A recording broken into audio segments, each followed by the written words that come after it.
Welcome back, readers. Pie by Sarah Weeks. A story, let it come, let it go.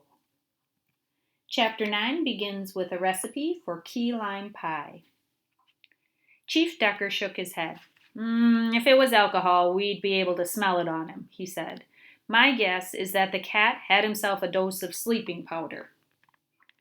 Sleeping powder? Where would Lardo find that? Asked Alice. As I explained to your folks, Chief Decker said, either he dug around in someone's garbage and accidentally ate something, or else it was kids playing a prank. Teenagers get bored in the summer and come up with all kinds of crazy ways to amuse themselves. That's how my dad's tractor ended up on the roof of the barn last summer, Charlie said.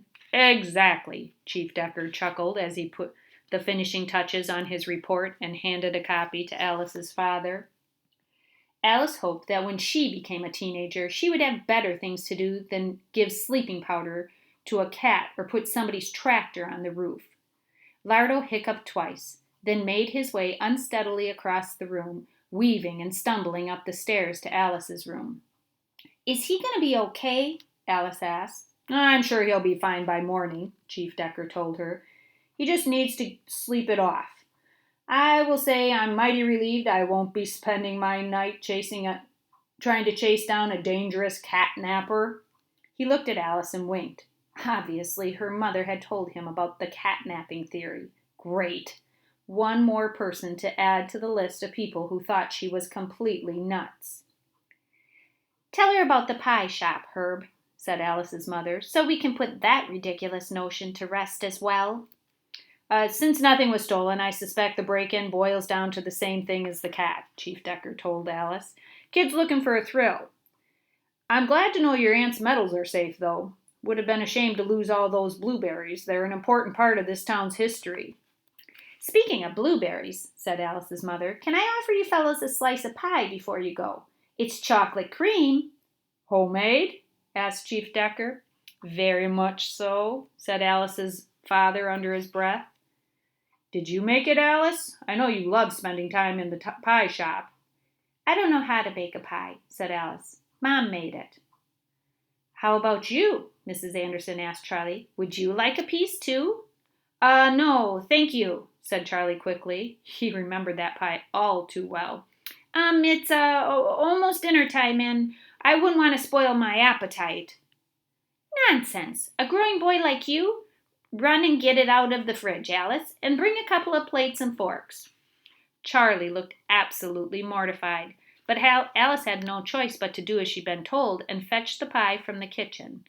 On the way, she overheard her mother proudly telling Chief Decker that if she had anything to say about it, Ipswich wasn't finished making blueberry history yet. You sound like my Elise, said Chief Decker, Alice's mother. She's been talking my ear off about winning the blueberry herself. Can you beat that? Don't get me wrong, my Elise is a fine woman, but she doesn't have your sister's gift for baking pie. So Elise has been baking pies too, has she? Said Alice's father. To the tune of 3 or 4 a day. I've got the heartburn to prove it. Chief Decker pounded his chest with a fist and winced. I love my wife, but she's no Polly Portman. Don't tell her, Ruth, but I've got half of one of your sister's huckleberry pies hidden in the freezer at home. I picked it up at the shop the day before she passed, but I can't bear to eat it. Alice thought of the slice of lemon chiffon pie she had eaten the night before and wished she had thought to freeze it. Had she known what was going to happen, she would have filled the freezer with enough of Aunt Polly's pies to last a lifetime. As long as it's there, Chief Decker continued, I don't have to face the thought that I might never taste a Polly Portman pie again. Perish the thought, said Alice's mother sarcastically. Then she called out to the kitchen, Alice, what's keeping you with that pie? Chief Decker looked at his watch. I'm afraid I have to take a rain check. I didn't realize it was so late. Elise has probably already got supper waiting on the table. Then he turned to Charlie and said, Run and grab your bike, son. We'll toss it in the trunk of the cruiser, and I'll give you a lift home. Charlie raced for the door, relieved to have escaped without being forced to taste the chocolate cream pie. Tell Alice I said goodbye, he called over his shoulder as he ran out. As soon as they were gone, Ruth Anderson snatched up the newspaper, which had been lying open on the couch, and furiously crumpled it into a ball. "Hey, I wasn't finished reading that yet," her husband started to protest, but when he saw the look in his wife's eyes, he stopped. "Here's a news flash for you, George," she told him. "Elise Decker's trying to steal the blueberry right from under me." "Now, Ruthie, don't get yourself in a twist. You heard what Herb said. Elise doesn't have Polly's gift. I'm sure her pies are no better than yours." "Well, if that isn't a backhanded compliment, I don't know what is." "Mom," Alice called from the kitchen, "can you come out here, please?" Alice's mother stuffed the balled-up newspaper into the trash basket and went out to the kitchen.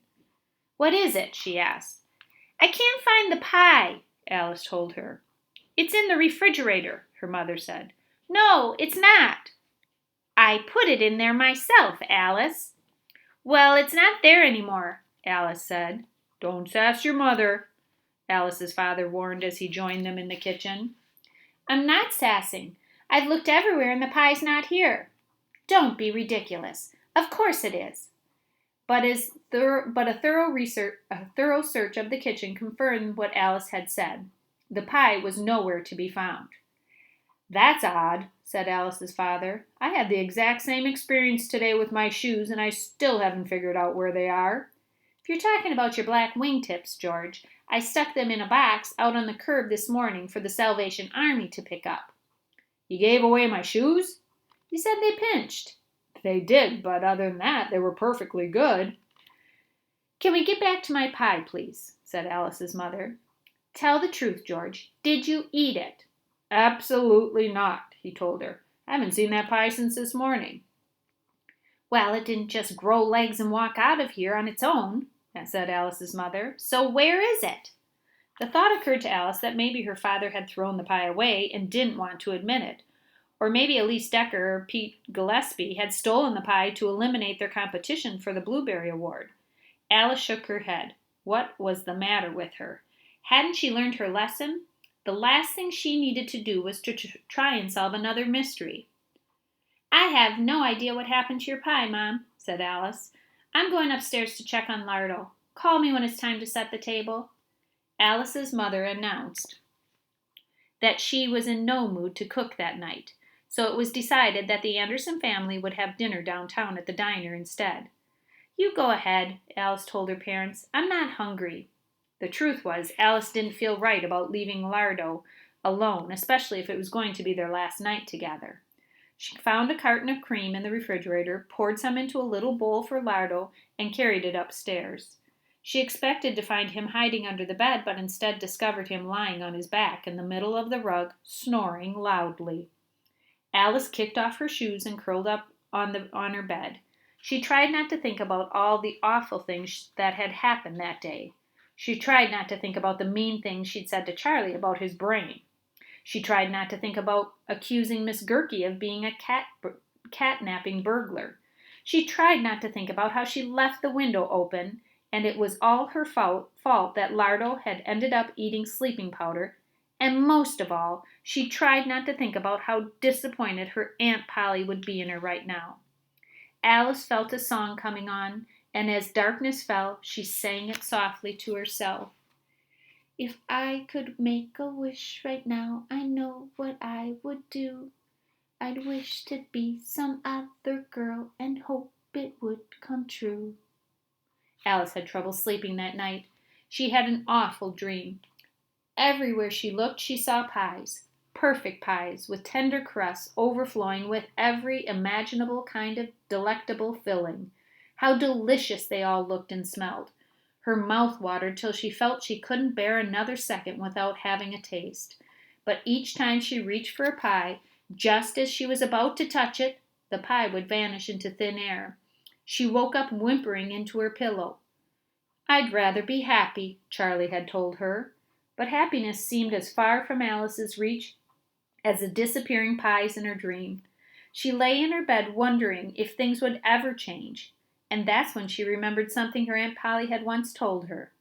"Things do not change. We do," her Aunt Polly had said. Did you make that up? Alice asked. No, a man named Henry David Thoreau said it. Do you understand what it means?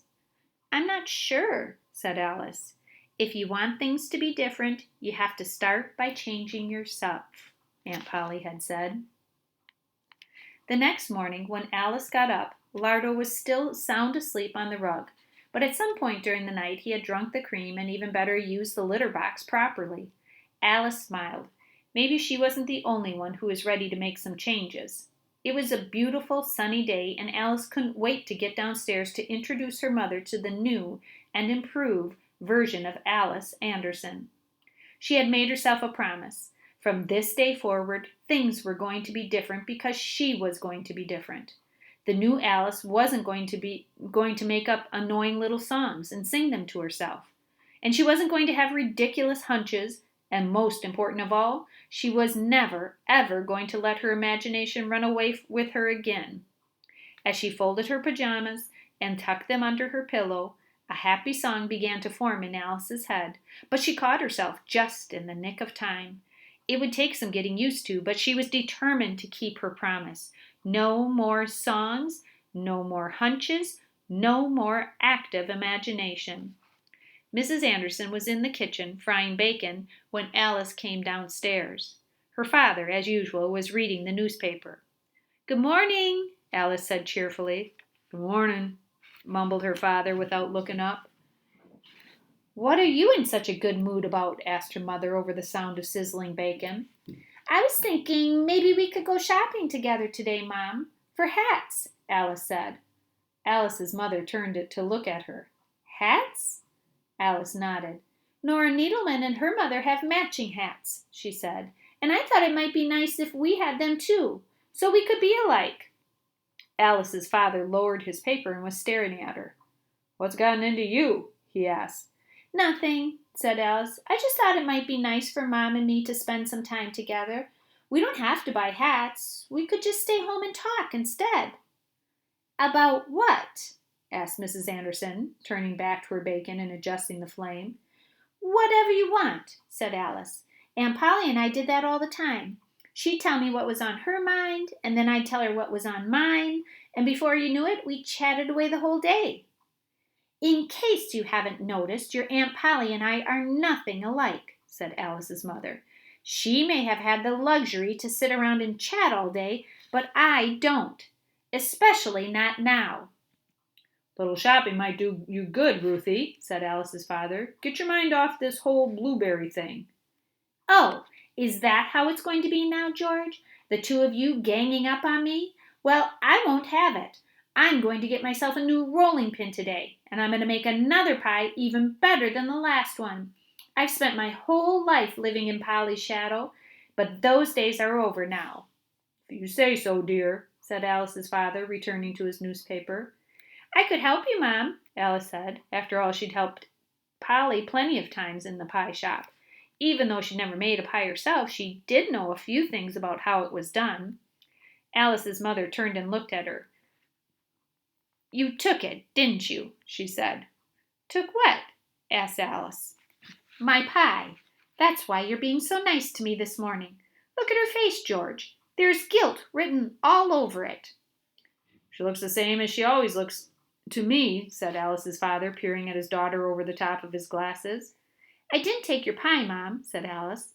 "Why would I do that?" "Because you're just like your Aunt Polly, that's why. 2 peas in a pod. You don't want me to succeed any more than she did."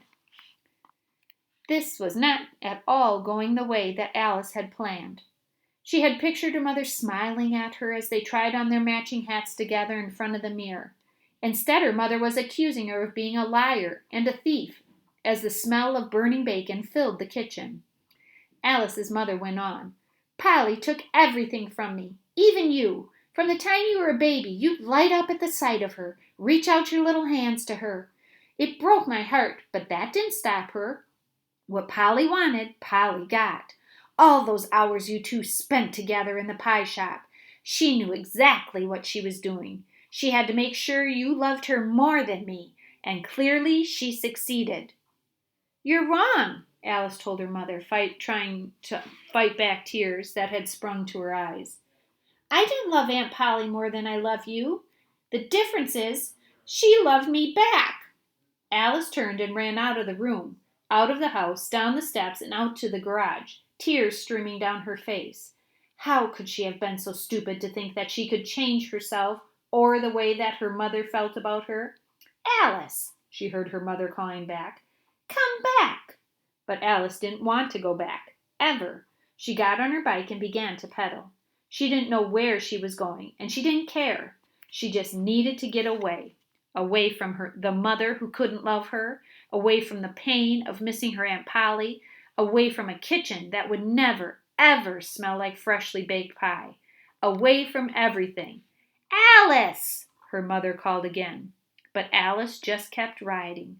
Away, away, away. A story. Let it come, let it go. Thank you, readers.